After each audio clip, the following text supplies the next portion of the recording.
Voilà, ça y est, j'ai enfin rematé Skyfall dans ce marathon James Bond. À noter qu'au cinéma, j'avais détesté Skyfall.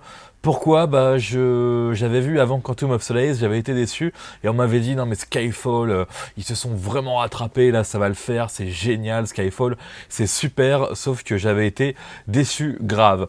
Premier reproche qu'on peut faire à Skyfall, oh putain que c'est long, 2h23 minutes. Ouais, c'est très très dur de s'accrocher. Bon, le film commence bien avec une scène pré-générique vraiment cool, avec de la poursuite en moto, du combat sur un train.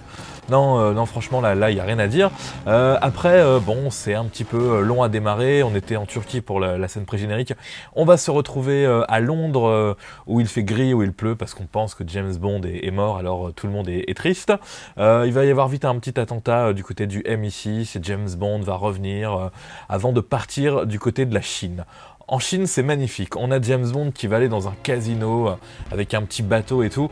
Là, il n'y a rien à dire. C'est vrai qu'il n'y a que des belles images dans Skyfall, que ce soit la scène de fin que j'aime pas ou cette scène-là dans le casino chinois. C'est magnifique. C'est après où Skyfall commence à me fatiguer un petit peu, c'est quand James Bond va aller sur l'île du méchant, avec la jolie James Bond girl qui va pas durer longtemps malheureusement. Le méchant, Javier Bardem, c'est vraiment le méchant des James Bond des années 70 avec une tête un petit peu bizarre et puis le mec qui calcule trop bien ses coups. Vous verrez en regardant le film que le mec c'est un génie, il a préparé le coup le plus dingue de ces 20 dernières années, il a travaillé ça pendant des mois et il arrive à tout faire. Donc c'est à partir de ce moment-là où vraiment Skyfall devient chiant. À noter qu'il y a une scène dans le métro qui est extrêmement amusante, c'est un peu James Bond prend le métro, c'est vite fatigant mais bon c'est quand même cool de voir James prendre le tube, comme on dit, le métro londonien où la hauteur sous plafond n'est vraiment pas très haute. Donc il y a cet événement dans le métro et on pourrait presque arrêter le film là, mais non, ils ont voulu aller plus loin.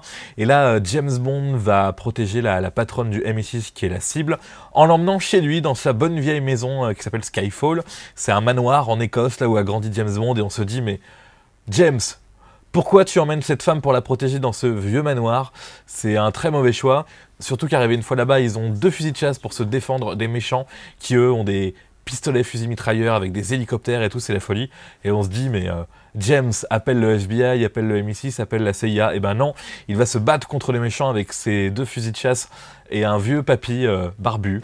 C'est extrêmement bizarre et je trouve que le cadre de la fin de Skyfall, dans le manoir tout sombre, tout gris, en fin de journée ou de la nuit, c'est vraiment pas terrible. Cela dit, en le regardant cette fois-ci, c'est vrai que c'est quand même du grand James Bond, parce que voilà, il y a le nouveau Q, il y a Moneypenny qui va arriver, il y a plein de petites références aux anciens James Bond, comme la Aston Martin, donc c'est bien.